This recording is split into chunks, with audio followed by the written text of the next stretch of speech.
So yung pagpunta nyo rito, so siguro, iba mayroong mga ano rito na during papunta kayo rito or kaninang umaga, kasi itong ano to, itong talk na to, medyo ano pag CLP, lalo na yung talk number 3, medyo yung mga ano, yung mga mag-asawa, andito na yung mga struggle na yung ating kalaban. Siguro yung talk number 1, nakita nga yung God's love, ano? And then talk number 2, who is Jesus Christ? And then ito yung talk number 3 is about repentance and faith. So dito na yung struggle na unknowingly, ito yung mga ano, ito yung mga time na parang hinahatak tayo pabalik ng mga ano, ng kalaban. Kasi ito yung time na ano ito yung time na parang kami ni yung magsi-CLP kami. Ito na yung time na magsisimula yung paalis ka na lang. Ewan ko kung na-experience yung paalis ka na lang or yung sasakay ka na lang ng sasakyan, meron kayong pinag-aargumentuhan, meron kayong hindi pagkakaunawaan na sa isang maliit na bagay parang meron kayong argument. Meron bang naka-experience nito o wala naman? Sabi ko na, meron at meron yan. Sabi ko sa inyo, meron at meron yan. Why? Kasi nga, ito yung time na ayaw kayong makabalik dito. And sana, hopefully, yung mga darating na to. Marami pa kayong matututunan dito sa sa CLP, hindi lang yung is Jesus Christ and yung about God's love. And of course, itong talk na to is about repentance and faith. So sabi nga dito, this is the time of fulfillment. The kingdom of God is at hand. Repent and believe in the gospel. So, sabi nga po rito, so you repent and believe in the gospel. So, alam naman po natin, sabi nga ni Bro John, na marami rin tayong mga istorya sa buhay. Meron kanya-kanya tayong pinagdaanan. And natutuwa nga ako kasi sabi ko nga kasi kami ni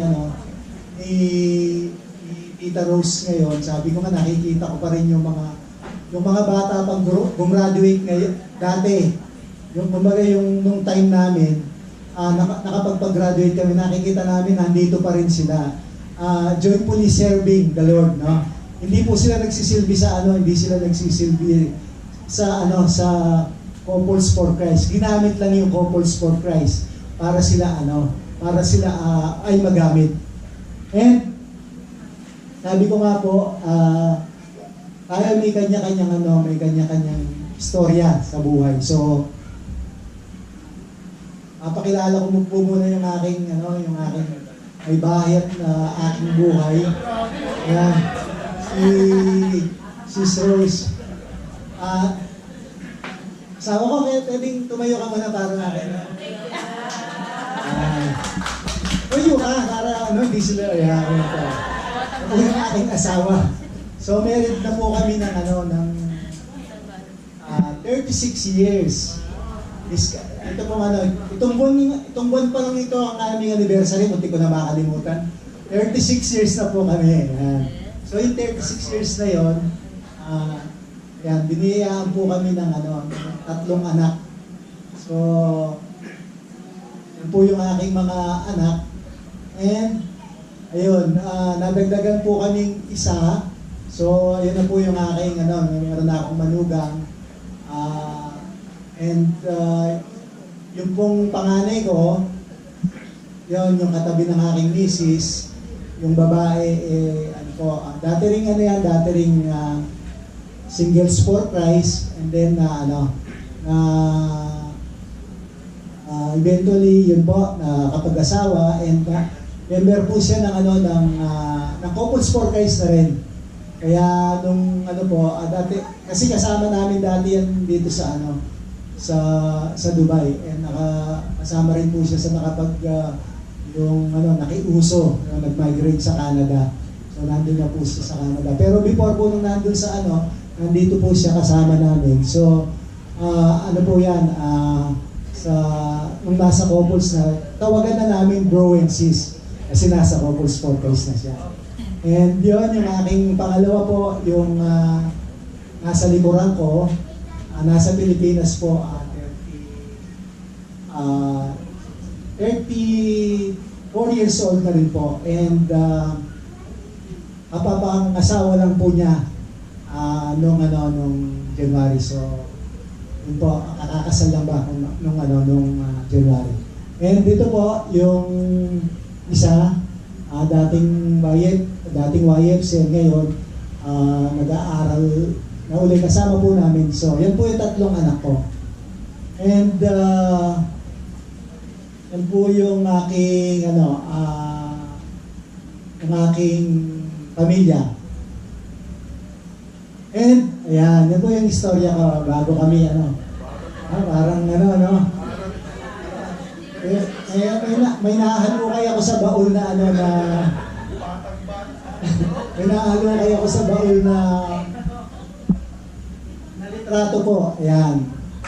36 years ago. Ayan. Yan po yung aking yung aming yung pinakamasayang nangyari sa buhay ni Tita Rose daw nung yan. Noong panahon na yon. And after that, siyempre, pagkakasal namin, sabi ko nga, sa namin, sa buhay namin, may mga dumarating na may mga dumating na bagyo sa buhay ni Tita Rose during that time. Itong mga sabi, dito nga sa sabi nga, repent, sabi nga, nagkaroon po tayo ng nagkasala rin tayo. Ayan. Yun yung mga yan na kasalanan, yung seven deadly or mortal sin, ayan po. Lust, greed, wrath, envy, pride, gluttony, sloth. Pero hindi po yun hindi naman po yun yung aking naging buhay. Yan. Ito po yung aking naging buhay nung panahon na magkasama kami ni Tita Rose. Actually, kakakasal lang namin nun siguro. Sino po ba yung kasal na rito ng 5 to 10 years? Sa mga participant, 5 to 10 years. Ayun. Yung 10 to 15 years po. Medyo tibay-tibay na. Yung pong 1 to 5 years. Mga bata pa, 1 to 5 years. Yan, yung 1 to 5 years po namin, ni Tita Rose, kumbaga, instead magbibuild ako ng family, ang nangyari, napasubo ako during that time. Dayan, natikman ko po lahat yan. Sabi ko nga, hindi naman ako nagtatrabaho sa ABS-CBN noon. Pero yan, tinikman ko lahat. Yung alak, babae, sugal, cabaret, club, beer house, night club. Yan, ABS-CBN. Yan, may umaaray.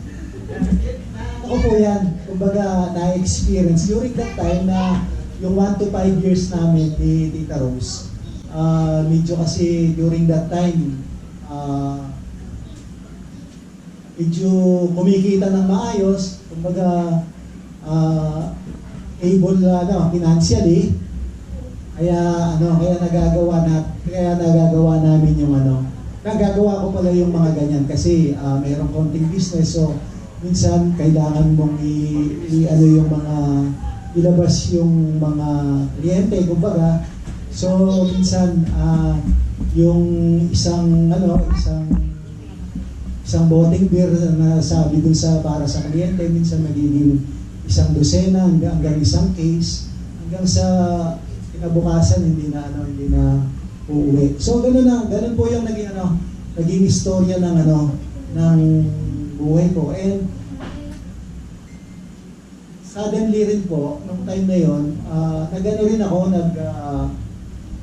nung mga panahon na yon, sabi ko paano ko kaya maiiwasan to. Kumbaga, sawa na ako sa ganun, parang araw-araw, parang yung, kumbaga yung katawang lupa mo na parang hindi na kaya, namamatay. Parang yung nawawala yung yung espiritu sa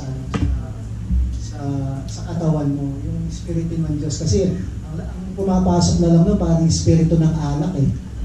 So parang yung tapos kumbaga makakatikim ka pa man ng drugs, di ba? So parang matutuliro ka. And sabi ko paano ko kaya maiiwasan ko. And ayun, dinadasal ko sana Lord. Yun. Knowingly gumagawa pala ng paraan si Lord. So ang nangyari, bumagsak po yung maliit naming negosyo. Ayun, nawala ng trabaho, siyempre. Yung time na nawala yung time mo kay Lord, parang ngayon inahanap mo siya ngayon na Lord, bakit mo ako pinabayaan?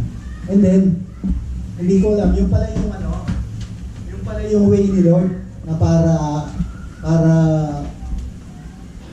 lumapit uli ako sa Kanya. Mawalan ako ng trabaho, then yun. Nabago po yung buhay. And nung pumanon, yun nga, dinadasal ko hanggang sa makapunta kami rito. Makapunta kami rito sa Dubai, and nung makapunta kami rito sa Dubai, yun, nakilala nga rin po namin. Pero during that time, sabi ko, Lord, paano kita makikilala? And then ito nga po, nakilala po namin yung CFC. And nung makilala po namin yung CFC, hanggang sa madaling salita, nakapagbago po. Ito na po ngayon yung aming nabalang araw, sana magkaroon din kayo ng memory na ganyan ng mga picture. Yan po yung kumbaga masaya po rito, masaya dito sa community, no? Basta tuloy-tuloy lang, huwag kayong talk number 3 pa lang to, no? So tuloy-tuloy pa po kayo, meron pa kayong mga 5 talk na pagsasamahan ng inyong mga facilitator. So mamimiss niyo po ito. And yan po yung Family Wonders Board namin. So ayan, sa madaling salita, gumanda po yung, hindi naman meron pa rin naman kaming mga struggle, hindi mawawala yon. Kasi sabi ko nga, dito, lalo dito sa community, sabi ko mamimiss ko nga rin ito pagdating ng araw kasi kumbaga ilang taon na lang kami, ang dami ng mga batang nagsusulputan ngayon, no? Ang dami ng mga magagaling nating magagaling na mga batang nagsiserve. Marami na tayong and eventually kayo rin makakasama rito sa Couples for Christ. And hindi ko po siguro hindi ko po magagawa yon kung sabi nga hindi mangyayari yon kung walang repentance dun sa kung nasaan ako ngayon. And repentance and faith, sabi nga, is go together. Hindi po pwedeng siguro yung magre-repent ka lang and then wala kang faith, wala kang paniniwala. So hindi po siya magwo-work ng isa lang. So kailangan meron pong may repentance. And we cannot we cannot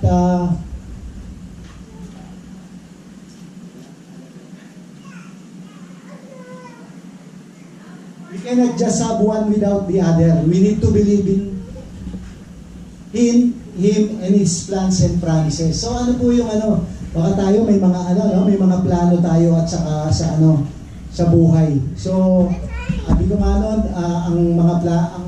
ang mga plano namin, magkaroon siyempre ng magandang pamilya, magkaroon ng magkaroon ng magandang bahay. Pero ngayon yung pag ano na po, pag lumalaki na yung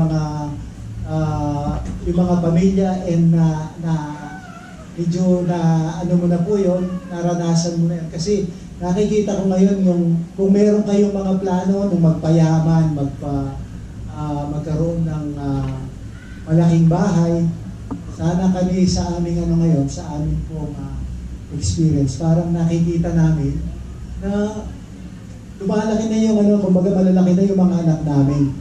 Paano pa namin paano pa kami magpapagawa or magpaplano ng malaking bahay kung wala namang titira, kasi kumbaga malalaki na po yung mga anak namin kumbaga meron na silang sariling pamilya. So ang plano na lang namin ni Tita Rose, yung yung makapagsilbi na lang kay Lord. No, yung mga natitira po namin buhay, kumbaga ipagsilbi na lang kay Yun po yung sa amin hindi ko po kasi alam kung ano rin yung mga plano nyo. And repentance, sabi nga po rito, what is repentance? So, in Greek word,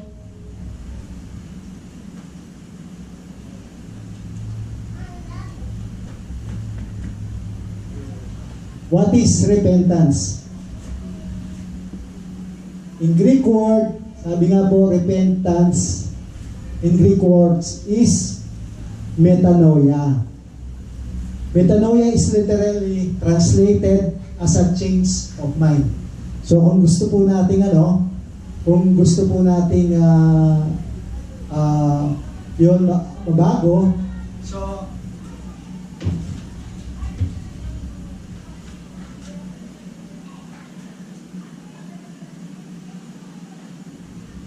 kailangan po mag-change tayo ng direction. No? Like depende po sa inyo kung ano yung na-experience nyo. And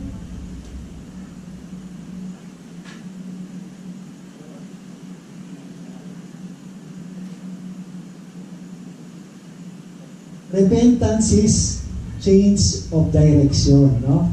So kung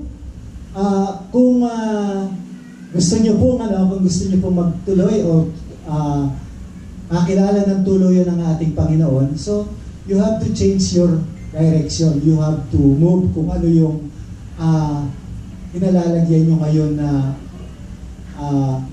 ano yung inyong ang inyong plano. So kailangan po tayong mag-change. Kung ano yung mga naging pagkukulang nyo, naging pagkakasala, kailangan pong gumawa tayo ng paraan. And of course, repentance means asking forgiveness. And also full surrender. So i-surrender po yung ating buhay, no, sa ating may kapal, sa ating nag-create sa atin, ating Panginoon si Jesus Christ. Turn away from sin and evil and wrongdoing.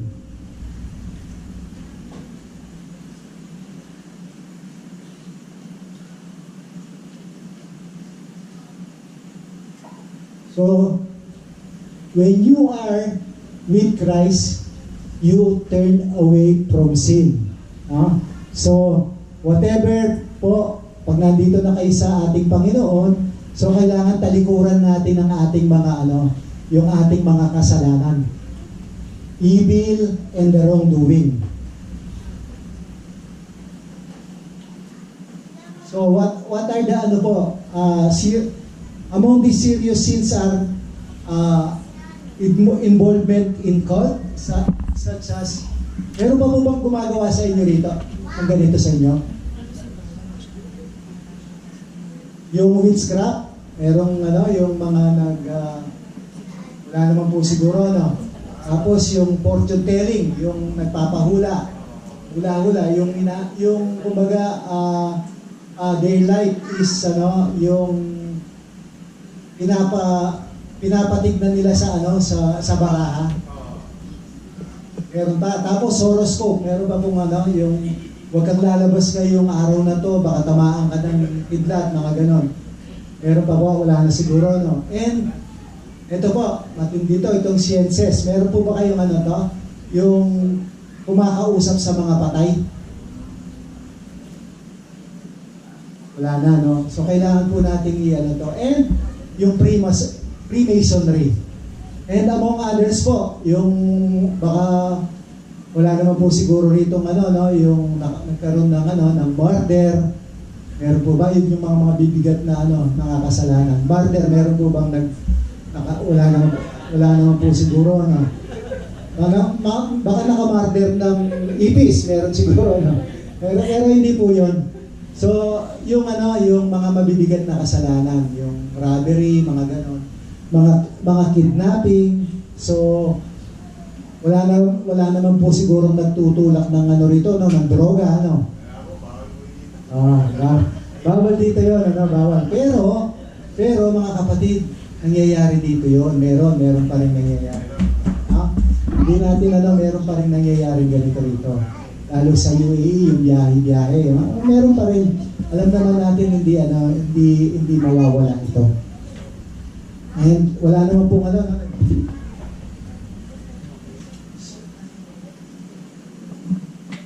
So kung meron man pong ask for forgiveness and avail the sacrament of reconciliation. So pwede po nating hihingi ng tawad.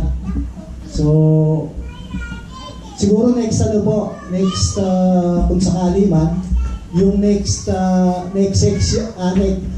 session po, next session nyo, pwede po nyo yan kasi meron kayong I think meron kayong i-group kayo, and then pag-uusapan nyo po, baka meron kayong mga nagawang minsan kaya hindi nakakapag-serve, meron kang kinikimkim na mga yung mga kinikimkim na kasalanan.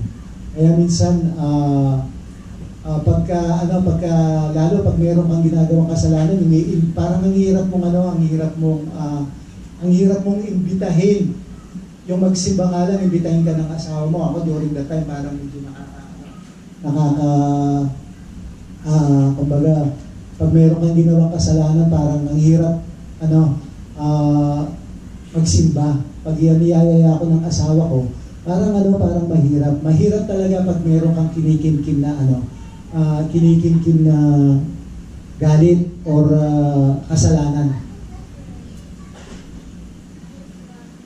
So ask for forgiveness and avail the sacrament of reconciliation. Pwede niyo po kasi sa inyong facilitator na para ipagdasal po, Kung hindi man kung mabigat po talaga yung yung pagkakasalang at hindi kayang kaya ng inyong facilitator, pwede po kayong pumunta kay Father Lenny. Pwede po kayong mga kay Father Lenny or yung sa mga pari doon sa ating sa ating simbahan.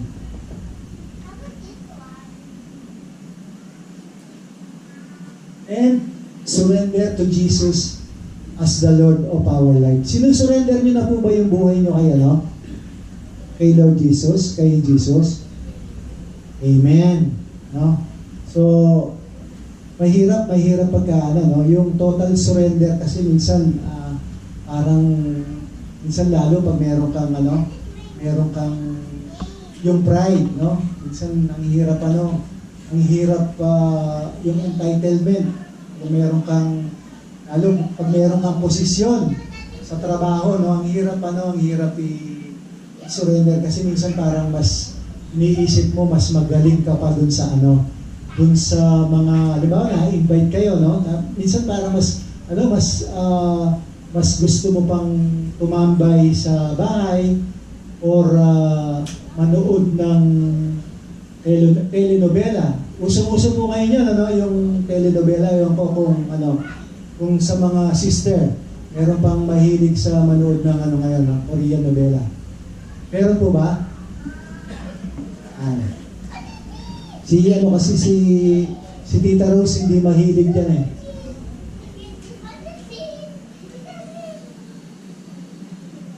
Pero yung mga yung ating mga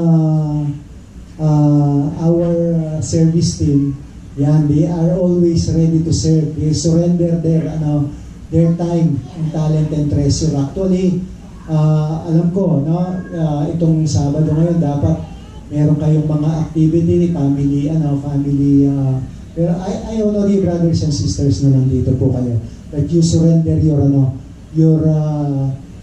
life to Jesus, to render your service for the greater glory of our God.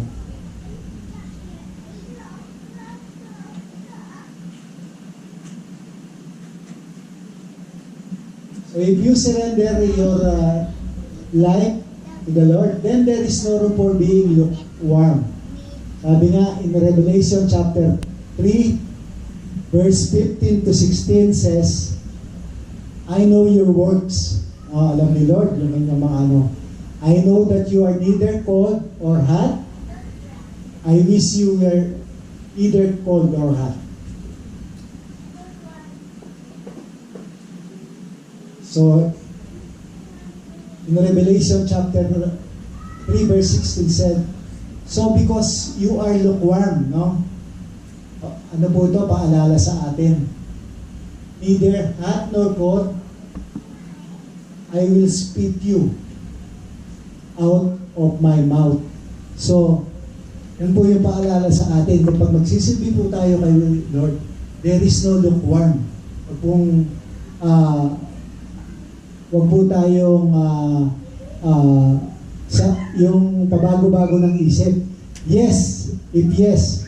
No, if no. No? Can I say yes to the Lord? Can I say yes? Hey, ano yun? Yes.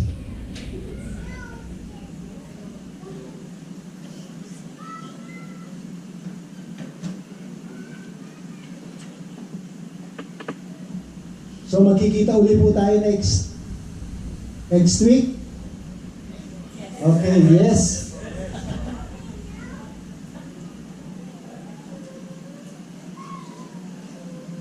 And the two essential characteristics of authentic repentance.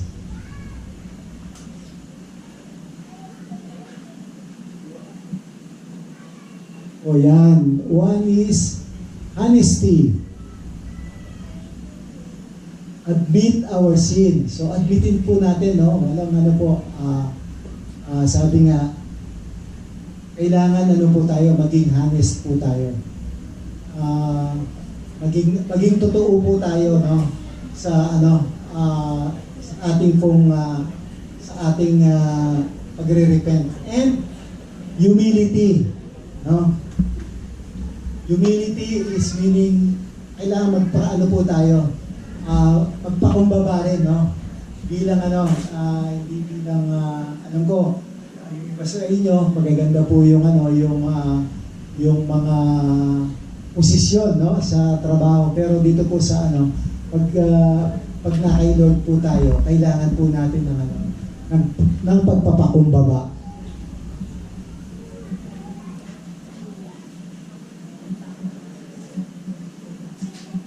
Admitin po natin na tayo ay mahina and kailangan po natin ng tulong po ng iba, hindi po tulong po ng ating mga yung mga ngayon po yung ating mga facilitator. Our facilitator will help you how to grow and how to be able to serve in the community.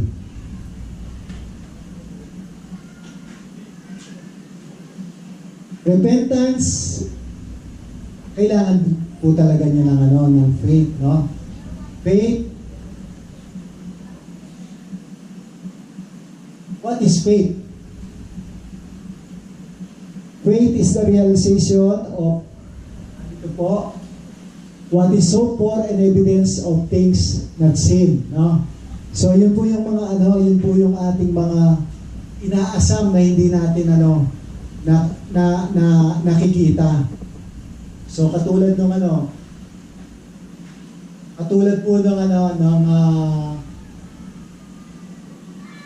Katulad ng ano po yung ino-hope natin na balang araw magkaroon saan tayo magkikita-kita. Yung alibawa lang po, yung pagkatapos natin dito sa all of us, pagkatapos natin dito sa mundong ito, all of us hoping for heaven, di ba? Pero asawa ko, wag muna, no? Sumagot na nga. Di po, lahat po naman po tayo, no, ng hoping for heaven, pagkatapos natin dito. So, ito na po yung, ito na po yung simula, no, na strengthen our faith. Faith, sabi nga, is man's response to God, who reveals himself and gives himself to man, at the same time, bringing man a super abundant life as he searches for the ultimate meaning in life.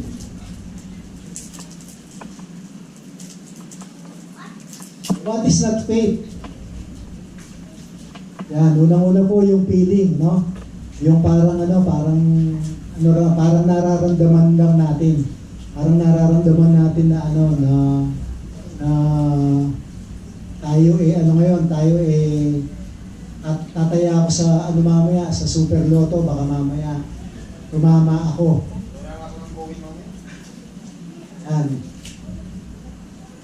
And also, yung wishful thinking yun.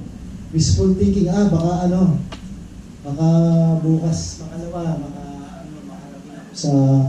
sa ibang lugar, makapunta ako sa Europe, wala ka namang visa. So hindi po yun faith. So kailangan mag-visa muna kayo. And yan. Faith also is grace from God. Grace from God, it is not something that we can earn or acquire by ourselves. It is a pure gift from God, no? So yun pong sample, yung gift po, no? Gift. Yung CLP po is a gift from CFC, no? And while yung pagpunta niyo po rito, no? Yung pagpunta niyo rito or yung pagpunta ng mga service team dito, nung nakarating ng maayos dito, yun po yung grasya at awa ng Panginoon at nakarating dito sa atin. So, faith is a gift from God po. Yan po ay regalo ng Panginoon. And faith also is believe in the gospel, which is the good news of salvation in Jesus Christ. Faith is belief in both the messenger. So, naniniwala po kayo ang nagdala ng salitang ito ay ang Panginoon. Amen. At siya rin po yung nagdala ng mensahe. It means not just believing with our minds, hindi lang po sa ating isip that Jesus is the Savior, but believing in our hearts that He came to be our personal Savior, no? So, yun po yung ating personal Savior kasi sabi nga po, no, after nung sabi nga wala pong linggo ng pagkabuhay kung walang Biyernes Santo, no? So, you know that Jesus died for us for our sins, ano? To be able to have an eternal life.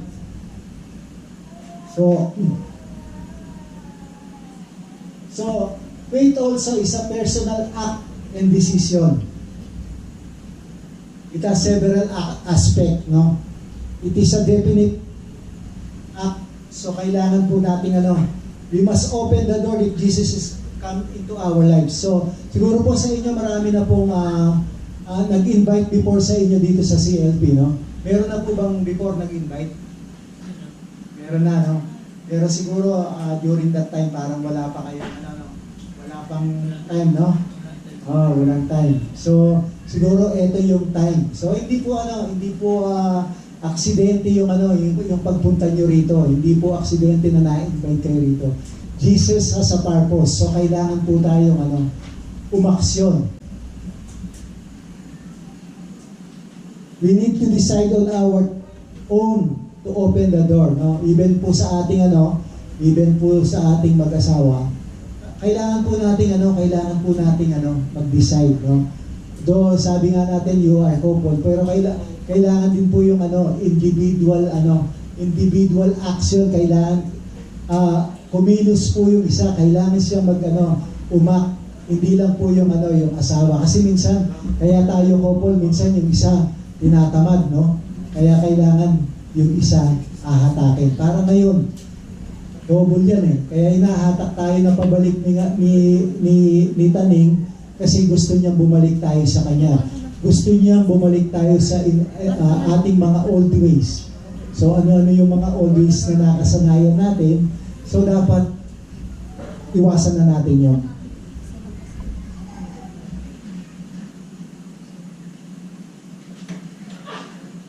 And no one can decide for us. It is a deliberate act, no? We do not have to wait for a supernatural light. O baka kailangan pa ba natin ng tamaan ng or tamaan ng kidlat or magkasakit pa tayo bago tayo kumilos. We already know that Jesus came into this world and died for our sins. He is now standing outside the door of our hearts, knocking. The next move is ours. It is an urgent act.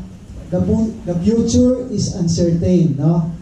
Sabi nga po, no, the future is uncertain. Hindi natin alam kung ano yung mga darating, no? Hindi natin alam kasi lahat sabi nga hindi natin in-expect. Merong mga pangyayari na mga katulad nung nakaraang linggo lang, di ba? Sabi nga nagbotohan tayo. Example na lang natin yung ating politics, no? Iba-iba po yung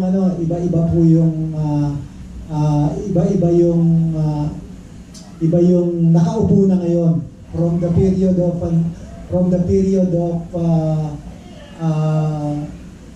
yung period po ng mga ibang ganda po tayong magbanggit kasi alam ko yung politika sa ating ngayon sa ating mga community or dito sa chapter na to hindi po siya angkop ngayong pag-usapan. So the future is uncertain. Hindi po natin alam, baka mamaya pagdating nagsasalita ako ngayon dito tapos biglang pagdating dun sa merong hindi magandang mangyari, no? So kailangan po natin ng we have to strengthen our faith. So kailangan nating tibayan ang pananalig sa ating Panginoon. And time is passing away. It is an indispensable act. It is part of our double action response, which is repentance and faith. It is the step needed to receive all that God had promised. Faith is relying on all that God had said. So kung ano po yung lahat ng mga sinabi ng ating Panginoon na magkakaroon po ng ipapadala niya yung ating kanyang anak para iligtas tayo sa kasalanan, natupad po yun. Repentance and faith are inseparable. Hindi po sila pwedeng maghiwalay. Kailangan po, nandyan po, kung nandito na po tayo sa while we are already in the community, while you are attending so we have to repent and strengthen our faith.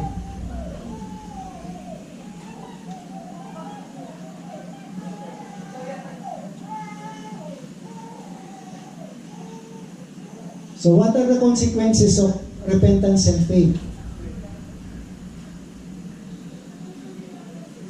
Pero one is promise of forgiveness and eternal life. And yun po yung pangako ng ating Panginoon, no? Na papatawarin lahat po ng lumalapit sa Kanya. Wala naman pong hindi nagkasala na lahat naman po tayo hindi perfecto, even us, no? Even kami kahit nandito na po kami sa nandito kami sa service na to. Meron pa rin po kaming shortcoming, meron pa rin kaming pagkukulang, meron pa rin kaming hindi pagkakaunawan meron pa rin po kaming argument minsan ni Tita Rose kasi sa buhay talaga yun po yung actually yun pong mga hindi namin pagkakaunawan ngayon, yun po yung nagpapatibay sa aming pagsasama ni Tita Rose. Now, once na napagkasunduan namin at napag-usapan namin, ayun, yun po yun. Ganon din po sa atin, no? Ang ating Panginoon ay marunong magpatawad. And yung promise po niya ng eternal life ay po yan, ay totoo yan dahil binigay niya yung kanyang anak. As long as your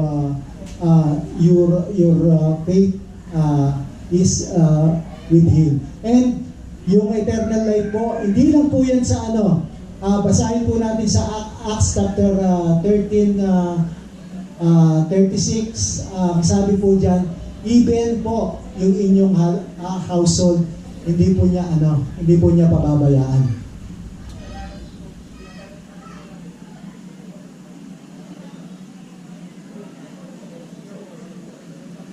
And also freedom from fear of death. So, sino po yung takot mamatay dito? Ay, hindi kayo takot mamatay. Yun. So, pag nag-repent and yan ang consequence din po ng repentance and faith is to freedom from fear of death. So parang pag kasi kumbaga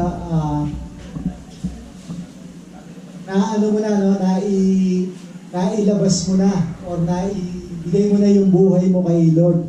Parang hindi ka matatakot hindi ka na matatakot mamatay. Kasi alam mong pag namatay ka mapupunta ka sa Kanya.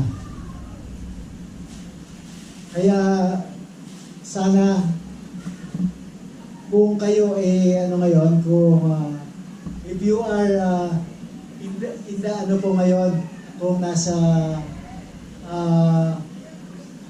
nandyan po kayo ngayon sa CLB, just try to continue and learn things and learn in life through this through this CLT. So you are free from fear of death.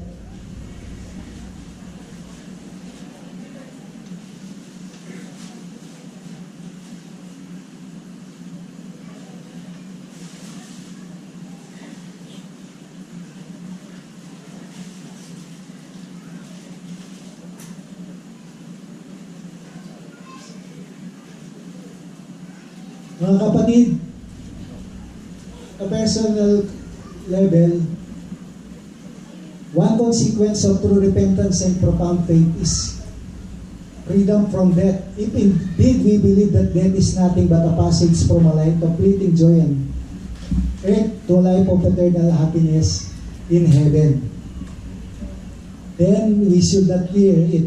We are unable to overcome our fear because we have not fully repented and our faith is weak.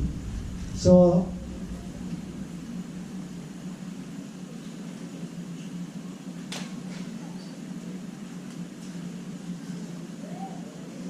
yung freedom from the fear of death, we are unable to overcome our fear because we have not fully repented and our faith is weak. In conclusion,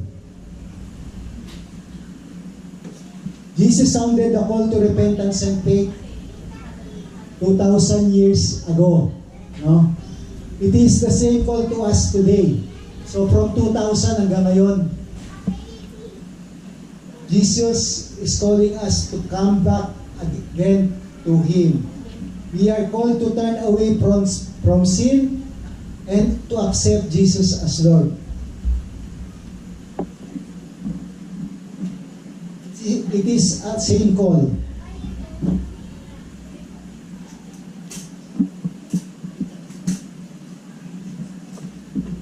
Like the Blessed Virgin Mary, let us have complete faith in God and say, let it be done me according to thy word. As we respond positively, God promises us salvation from sin, forgiveness and reconciliation, eternal life, and the power of the Holy Spirit for our lives. So before I will end my my talk, I will call my wife to just share. Meron pa naman pong time.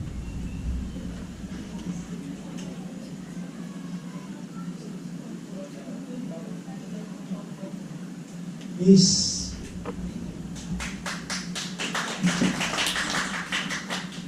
it's a little share.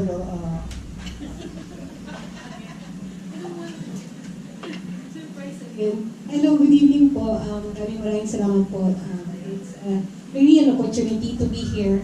We've been in the community for 19 years. We started as like you guys, nung bago po kami, nakaupo rin kami. And at that time, hinihila ko lang po siya para umattend. Actually, at that time, hindi pa siya ganun the faith, hindi pa ganun po strong as today.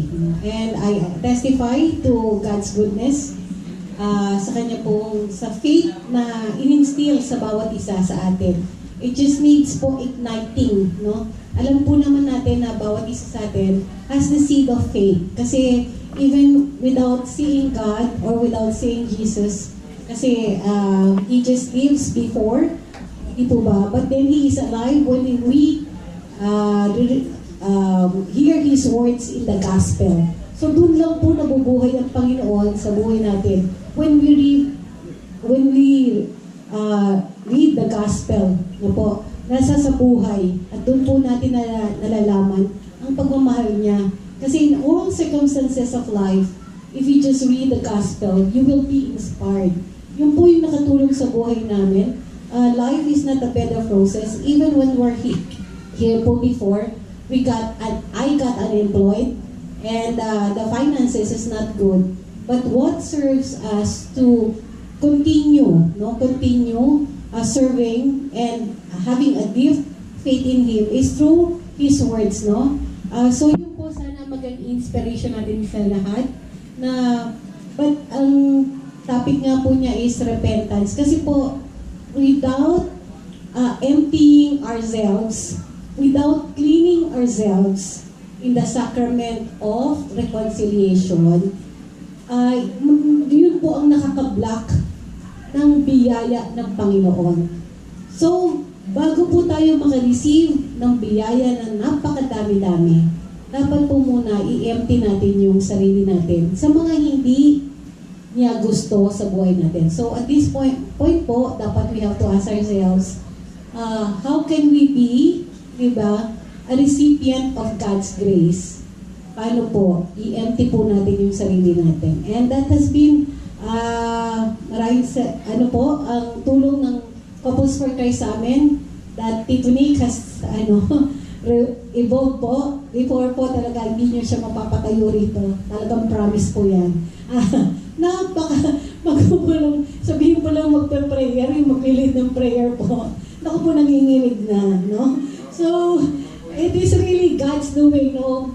Hindi po, I can testify that God really does a lot of things na impossible, no? So, He can turn our lives, no? So, yung mga asawa niyo po, baka hindi rin po makapag-pray, pag sinabi, ikaw na mag-pray, ako, nagtuturoan pa, no? So, that's how He is before.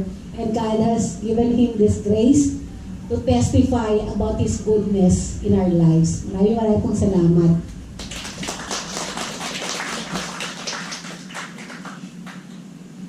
So, yung before I finish my talk, yung ating pong ano ngayon, merong certain words sa reading po ngayon is about a reading from John, no? And sabi rito din sa ito yung tumanim sa akin sa gospel for our reading today. Amen, amen, I say to you, whoever believes in me will do the works that I do, and will do greater ones than this. So alam ko po, siguro sa inyo, after neto, baka after 2 or 3 years, makita ko po sana namin din kayo na katulad ng mga nasa likuran nyo, nasa gilid nyo, na nandito pa rin po kayo nagsisilbi. Nagsisilbi po sa sa Couples for Christ. Magsisilbi po tayo through Couples for Christ, but remember, we are all doing this for the greater glory of God, not for the human. For all of this po, again po, I take this opportunity po na maraming salamat po sa inyo sa pakikinig, and sabi ko nga po, lahat po ng mga sa under our care, lahat na po ng mga services, or lahat na po ng mga pinagdadaanan, sinasama po namin sa amin pong mga dasal. So hopefully po, makita po namin pa rin kayo sa mga susunod na talk, and yung talk number 4 and so on, and sana po mag-stay po kayo sa CLP, sa CLP program na to. I know we will pray na that the Lord and the Holy Spirit will guide you and strengthen you yung pagpunta nyo po rito. Along the way, we know that there are a lot of struggle po going here sa mga susunod na talk, but keep your faith po na the Lord is always with us, and always pray lang po, just continue to pray na makarating po kayo dito sa mga susunod. For that po, maraming salamat, and may God be praised.